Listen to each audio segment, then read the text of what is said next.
A paz do Senhor, queridos, que Deus abençoe a vida de cada um de vocês. Nós estamos aqui em nosso curso de obreiros e estou aqui mais uma vez no carro, que é um lugar aqui, é o meu estúdio, um lugar muito bom da gente poder trazer uma palavra, primeiramente porque o silêncio aqui é total e não há muita interferência de fora, porque os vídeos ficam todos fechados e aí eu posso, então, me comunicar aqui melhor com vocês. Então, faça de conta que aqui é o nosso escritório, nossa sala de aula aqui. Em nome de Jesus. Quero falar hoje sobre o aconselhamento psicoteológico. Por que não o aconselhamento pastoral? Entendo que, às vezes, o aconselhamento não está só restrito ao pastor, mas a qualquer pessoa, em qualquer lugar que você vá, em qualquer momento, você tem a função e o dever de conselheiro. E nós vamos ver no decorrer desse material que o aconselhamento é algo sério, que necessita muita responsabilidade, que necessita uma questão de caráter das pessoas. Nós vimos no nosso curso passado, na disciplina passada, a questão da ética e aliança, na ética ministerial e aliança. Nós vimos que não se pode dar confiança ou responsabilidade a qualquer pessoa. Mas é necessário que o obreiro, o servo de Deus, a mulher de Deus, ela tenha caráter, tenha honra, ela tenha princípios dentro dela. Ou seja, esses princípios que são a base das decisões, das escolhas que ela venha fazer em relação a ela e em relação aos outros. Nós vemos que o nosso ofício como homem, como mulher de Deus, é servir a Deus e servir ao próximo. E aquele que não serve a Deus e não serve ao próximo, ele está neutralizando a sua utilidade, ele não tem utilidade nenhuma. A nossa utilidade é que a gente possa servir a Deus e servir ao próximo. E na questão do relacionamento psicoteológico, nós vivemos em um mundo de relacionamentos. O nosso mundo, existem pessoas de todas as classes, de todos os níveis, cultural, social, pessoas que carregam problemas de todos os tipos, de variadas situações e que estão o tempo todo buscando conselheiros, buscando direção, buscando uma palavra, buscando uma forma de se organizar, de reorganizar a sua vida. Então, eis a função de um conselheiro psicoteológico, que é alguém que vai dirigir, que vai levar você a Deus, que vai conduzir você aos parâmetros ali da palavra de Deus. O conselheiro psicoteológico é como se fosse uma lamparina de Deus no meio da escuridão. É alguém que tem uma lanterna. Esta lanterna é a palavra. E a palavra vai mostrar a direção certa. Como diz lá no livro de Salmos 119, versículo 105, lâmpada para os meus pés é a tua palavra e é luz para os meus caminhos. Então, o conselheiro psicoteológico é alguém que tem esta lamparina nas mãos. Ele é a luz que possa brilhar e elevar e ajudar pessoas a encontrarem a direção certa. Quando Jesus olhou para os discípulos e disse: vocês são a luz do mundo. Não se pode acender uma candeia e colocar debaixo do alqueire, mas no velador, onde dá luz e ilumina toda a casa. Assim, resplandeça a vossa luz diante dos homens, para que vejam as vossas boas obras e glorifiquem a vosso Pai que está nos céus. E por que não aconselhamento psicopastoral? A resposta a esta pergunta está no entendimento de que o aconselhamento é algo necessário e pertinente a qualquer obreiro que tenha o dom, a simpatia e a unção para realizar. Não necessitando necessariamente ser um pastor, porém, algum irmão da confiança do ministério, para que, ao invés de trazer edificação ao corpo de Cristo, também não venha trazer maldições para si mesmo e problemas para o ministério. Todo conselheiro cristão deve basear seus conselhos fundamentados em fundamentos firmes. E quais são esses fundamentos firmes que um conselheiro deve basear o seu conselho? Primeiramente, ele deve basear os seus conselhos na base da vontade e do caráter de Cristo. Eu não posso basear os meus conselhos com base no que eu acho ou que eu penso a respeito das coisas. Mas eu preciso basear o meu conselho naquilo que Deus acha, naquilo que Deus determina. Aonde é então que está a base do conselheiro? A base do conselheiro está na palavra de Deus. é ela que vai dirigir o conselheiro nos seus conselhos. Como purificar ao jovem o seu caminho? Observando segundo a sua palavra. Jesus disse: errais não conhecendo as Escrituras e nem o poder de Deus. Quando nós vamos ler lá no livro de Hebreus, capítulo 4, versículo 12, porque a palavra de Deus é viva e eficaz, mais cortante do que qualquer espada de dois gumes, que penetra corpo, alma, juntas e medulas, vai até a divisão da alma e está apta a discernir pensamentos e intenções do coração. Então, o conselheiro deve dar um conselho que tenha embasamento dentro da palavra de Deus. Não pode simplesmente falar por falar ou falar porque ele acha que é, mas aquilo que a palavra de Deus instrui para o ser humano deve ser a base do conselho para alguém que quer aconselhar. Uma segunda característica ou um segundo fundamento de um bom conselheiro é que ele precisa ter 2 ouvidos e uma língua. Por que, pastor, a pessoa não tem 2 ouvidos e uma língua? Tem muita gente que tem 2 línguas e não tem ouvidos, ou seja, fala demais, não permite que a pessoa desabafe, não permite que a pessoa converse, corta as pessoas no meio do caminho. Isso é falta de educação, isso é falta de bom senso, isso aí é feio e desonroso. Deus nos colocou com 2 ouvidos e uma língua, ou seja, a gente precisa falar menos e ouvir mais. Você sabia que muitas das vezes tudo que uma pessoa quer é alguém que empreste os ouvidos para ela? Para que ela possa contar, desabafar, expor seus sentimentos. E às vezes até você não diz nada, só um abraço, um aconchego, um abraço caloroso, uma oração por aquela pessoa já vale mais do que 1000 palavras.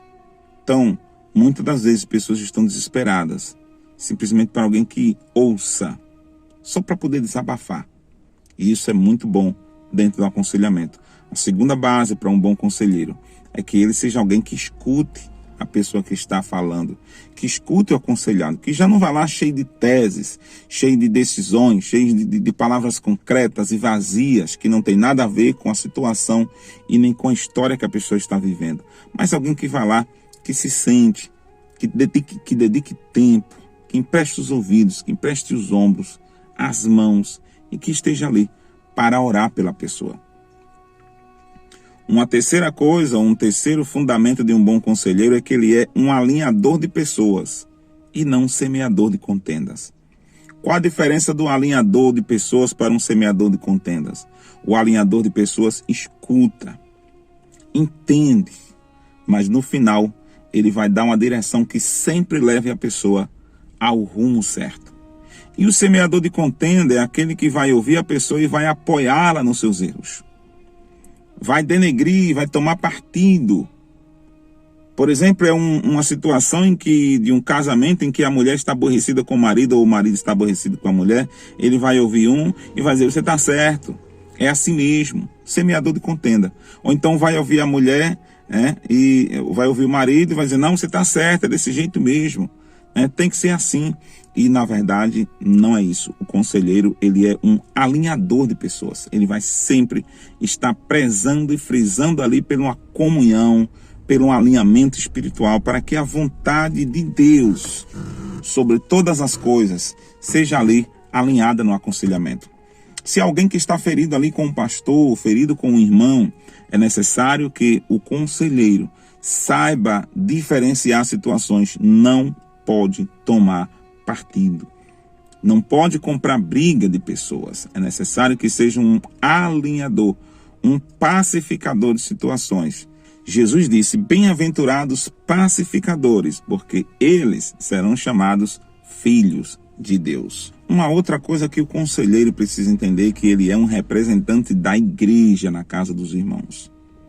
Ele não está ali em nome dele mesmo. Ele está ali em nome da igreja, ou seja, a igreja está enviando ele para resolver um problema, para resgatar um irmão, para consolidar um irmão, para levar um irmão a Cristo, para fazer ali a obra de Deus. Então, ao chegar lá, ele não pode chegar lá falando mal da igreja, como acontece muitas das vezes, que uma pessoa é conselheiro e vai aconselhar um irmão, falando mal dos irmãos da igreja, falando mal do pastor e falando mal da igreja. Esse daí é um semeador de contendas. E a Bíblia diz que é uma pessoa que Deus abomina, aquele que semeia contenda entre os irmãos. Então, você é um representante da igreja a qual você faz parte, ali na casa daquele irmão.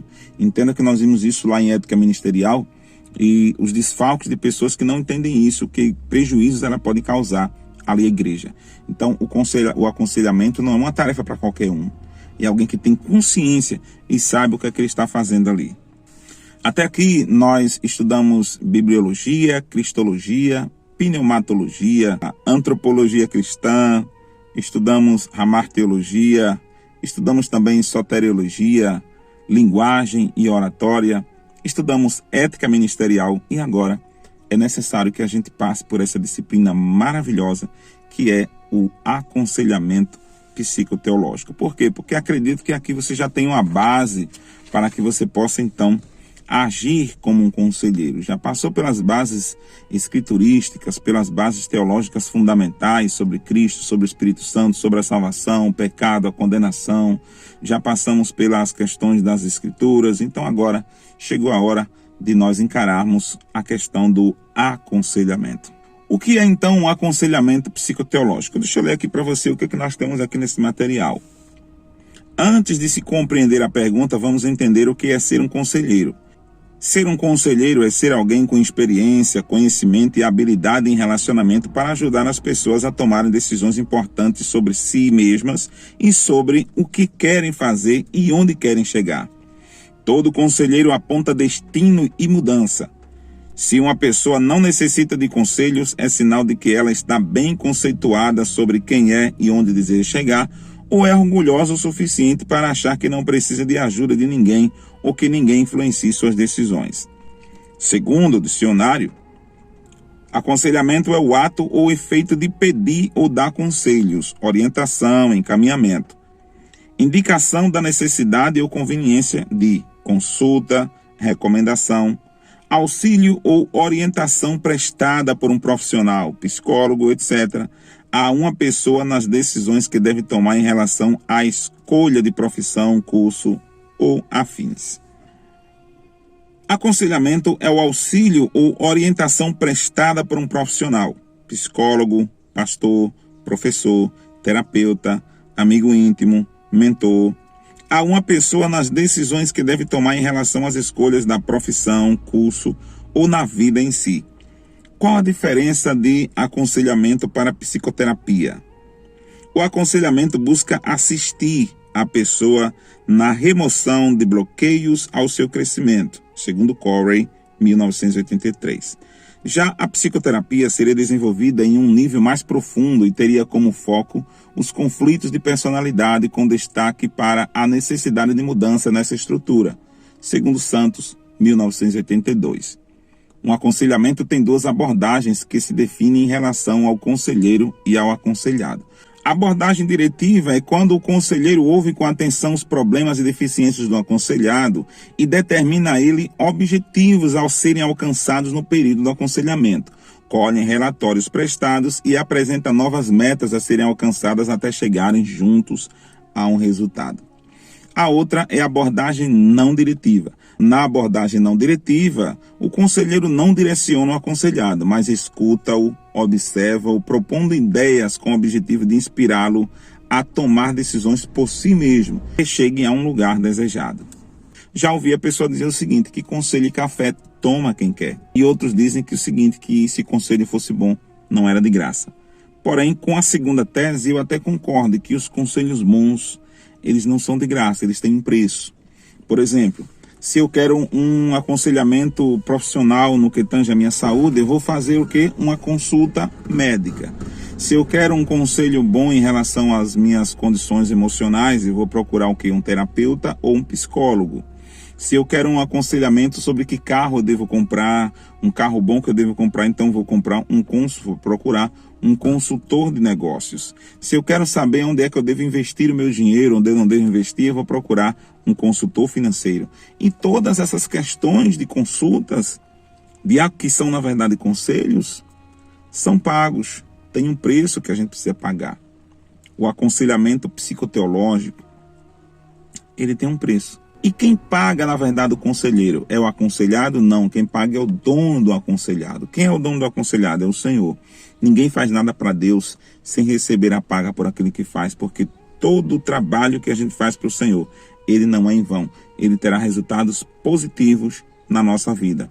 Então, quando você estará aconselhando, esse conselho não está sendo de graça. A pessoa não entende, quem está sendo aconselhado não entende que já foi pago. E quem pagou foi o Messias, o nosso Senhor, Jesus Cristo de Nazaré. Pagou por mim, pagou por você, pagou por ele e por todas as pessoas. Então, quem vai lhe dar a recompensa é o Senhor. Na próxima aula, nós vamos falar mais aprofundado sobre o aconselhamento psicoteológico. Deus abençoe e até lá.